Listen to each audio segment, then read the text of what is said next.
ప్రతి ఏడు వేసవికాలంలో వాటర్ ట్యాంకులకు మంచి డిమాండ్ ఉంటుంది. కానీ ఈసారి చలికాలంలో కూడా వాటర్ ట్యాంకులను ఎక్కువగా బుక్ చేసుకుంటున్నారు నగరవాసులు. ఈసారి వర్షాలు ఎక్కువగా కురిసినప్పటికీ ఆశించినంతగా భూగర్భ జలాలు పెరగకపోవడం, బోర్లు కూడా సరిగ్గా పనిచేయకపోవడంతో తాగునీటి కోసం వాటర్ ట్యాంకులపై ఆధారపడుతున్నారు నగరవాసులు. ఈ నేపథ్యంలో వేసవికి ముందు వాటర్ ట్యాంకుల సరఫరాపై తీసుకునే యాక్షన్ ప్లాన్ ని ఈసారి ముందుగానే తీసుకోనున్నారు. దీనికి సంబంధించిన మరింత సమాచారాన్ని మా ప్రతినిధి ప్రియాంక అందిస్తారు.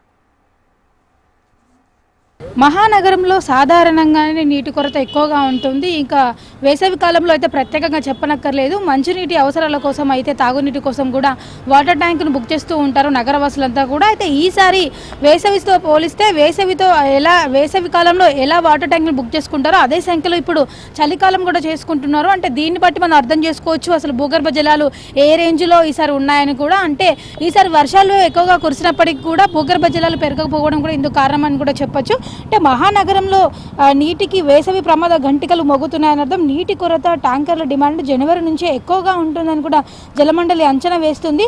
గత నెలాఖరు నుంచే భూగర్భ జలాలు తగ్గుముఖం పట్టాయి. ప్రస్తుతం రోజుకి 3000కు పైగా ట్యాంకర్లు సరఫరా చేస్తుండగా జనవరి నుంచి మరింత పెరిగి వేసవిలో గత ఏడాది కంటే ఎక్కువ ట్యాంకర్లు సరఫరా చేయాల్సి ఉంటుందని కూడా జలమండలి ఉన్నతాధికారులు అంతా కూడా పేర్కొంటున్నారు. అయితే గ్రేటర్లో నెలకు సగటున 1/2 మీటరు మేర భూగర్భ జలాలు అలాగే అక్టోబర్, నవంబర్లో తగ్గాయి. అయితే డిసెంబర్ నుంచి మరింత తగ్గే అవకాశం ఉందని కూడా భావిస్తున్నారు అధికారులు.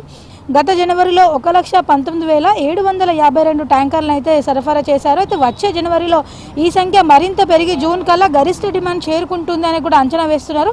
సగటున 20 నుంచి 30% పెరుగుతుందని అయితే అంచనా వేస్తున్నారు. ప్రస్తుతం ఫిల్లింగ్ పాయింట్లు 138 ఉండగా వీటి సంఖ్య పెరగొచ్చని కూడా, ట్యాంకర్లు 1088 ఉండగా డిమాండ్ మేరకు వీటిని అయితే మరికొన్ని పెంచనున్నారు. సో మొత్తానికి చూసుకున్నట్లయితే కూడా అంటే సాధారణంగానే సమ్మర్లో ఎక్కువగా ఉంటుంది.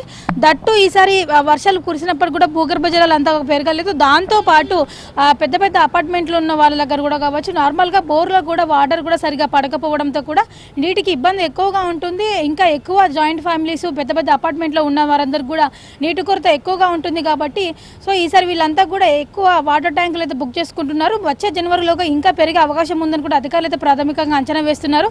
అలాగే అవసరానికి బట్టి కూడా సమ్మర్లోగా జనాలకి నీటి కొరత తీర్చే విధంగా వాటర్ ట్యాంకులను సరఫరా చేస్తామని కూడా అధికారులు పేర్కొంటున్నారు. వీడియో జర్నలిస్ట్ రవితో ప్రియాంక, HM టీవీ, హైదరాబాద్.